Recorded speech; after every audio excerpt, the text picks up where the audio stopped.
Bueno, movimientos inusuales, ¿no? Ha dicho la congresista letona. Serán tal cual, nos lo responde el mismo ministro de Defensa que está en la línea telefónica. Ministro, buenas tardes, gracias por esta comunicación. ¿Es tal cual lo refiere la congresista letona?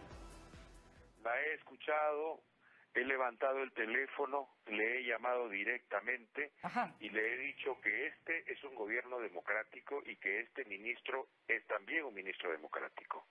Que ha ocurrido el día de hoy en la mañana el cambio del comandante general del ejército, porque debe ocurrir. Son fechas programadas con mucha anticipación.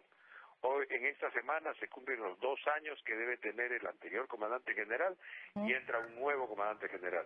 Ha habido un cambio en el ejército, no lo ha habido ni en la marina, ni en la aviación, ni en el comando conjunto, porque esos jefes tienen apenas 1 año en su cargo y por reglamento deben tener 2, salvo que hayan circunstancias que obliguen a cambiarlos antes de ello. De modo que hay simplemente un movimiento de rutina, y le he señalado a la congresista que mejor me hubiera llamado para que pudiera preguntarme qué es lo que estaba pasando antes de señalar que hay movimientos extraños o temerarios, no sé cuál ha sido la palabra. Inusuales, ha dicho ministro. Inusuales, no tiene nada de inusual, todo lo contrario, es absolutamente usual en esta época del año el cambio del comandante general del ejército, y hemos dado despedida al general Luis Ramos Hume, hasta ahora comandante general, ha hecho bien su trabajo, y hemos recibido al general Astudillo Salcedo, que es el nuevo comandante general del ejército, héroe del CENEPA, héroe de Chavín de Huántar, un soldado magnífico, autor de libros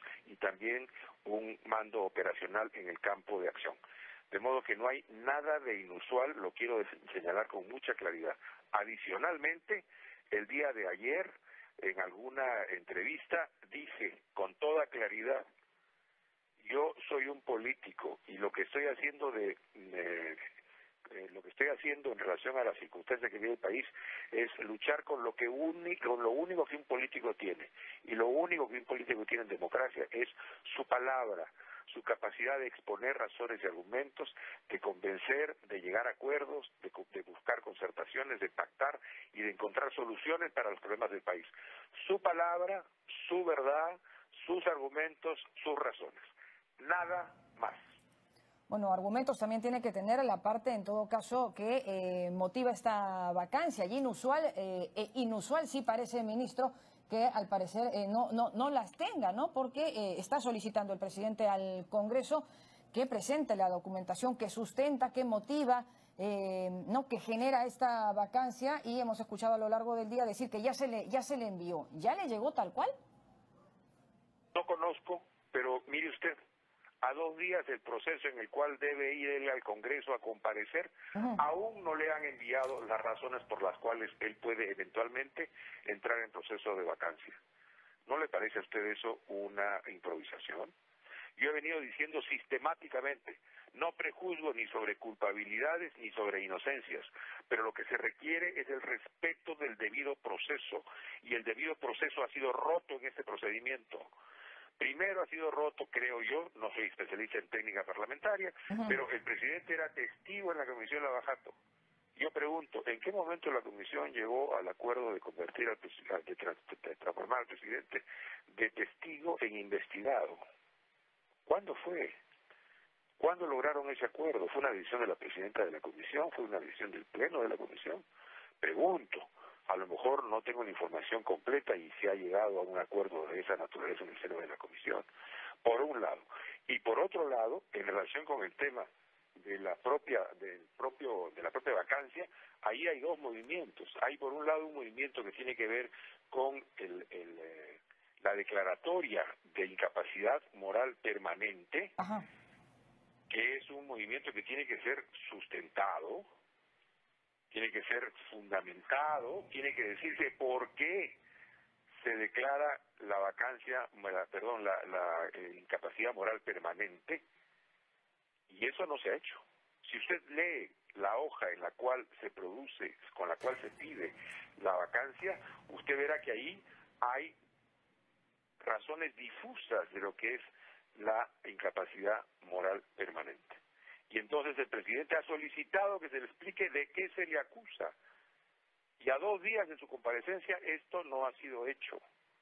Entonces, no hay una justificación alguna, no hay claridad sobre por qué razón él debe ser declarado moralmente incompetente de modo permanente. Claro, es indispensable, ¿no? Resulta indispensable saber de qué se le acusa a cualquier ciudadano, me parece, me va a permitir opinar personalmente, para saber cómo defenderse, ¿no? Finalmente, y esto no ha pasado. Y más allá de eso, ministro, diera la impresión que ya decidieron. Ese es el tercer momento en el cual se rompe el debido proceso. El segundo del que estamos hablando tiene que ver con este hecho. Los congresistas dicen, bueno, pero es que es político, es una facultad discrecional del Congreso. Bueno, es una facultad discrecional del Congreso, pero no puede ser una facultad arbitraria del Congreso. Una cosa es que tenga una facultad discrecional, que tiene que ser argumentada y fundamentada, y otra cosa es que tenga una capacidad arbitraria. El tiempo de las monarquías, aún si congresales, hace mucho tiempo que acabó en el mundo. Y hoy día hay jurisprudencia internacional que tiene que ver precisamente con estos casos, en donde se va en la dirección muy clara en todas las jurisprudencias del mundo de que una situación de esta naturaleza tiene que ser debidamente fundamentada. No se ha hecho, ruptura del proceso. Y usted menciona un tema adicional. 2 bancadas importantes, 3 bancadas importantes, han declarado de distinta manera, por acuerdo de Congreso partidario, por acuerdo de la fracción parlamentaria, han acordado ya que van a ir al jueves a vacar al presidente. Es decir, sin que el presidente haya sido siquiera escuchado, ellos ya han acordado vacarlo, y lo han dicho. Y luego, cuando hemos señalado este tema, han salido a desmentirse a sí mismos. Si por mentir se va a vacar a un presidente, pues deberíamos vacar a varios parlamentarios. Porque han salido a decir lo que dijeron y luego han salido a desdecirse de lo que ya habían dicho, y de lo cual han dejado huella en declaraciones, en Twitter y en distintos tipos de documentación. ¿Cuál es el tema de fondo en relación al asunto de los procedimientos y del debido proceso? Que el presidente va a una asamblea, a comparecer a una asamblea que ya ha tomado opinión, y por tanto la imparcialidad de su juzgador está cuestionada y erosionada. Él no va a una asamblea imparcial, él no va a una asamblea donde puede exponer razones, él va a una asamblea donde ya han tomado un punto de vista y él ha sido juzgado y sancionado antes de ser escuchado. ¿Usted no cree que eso es una ruptura del debido proceso, de las garantías procesales que merece cualquier persona en un sistema político democrático?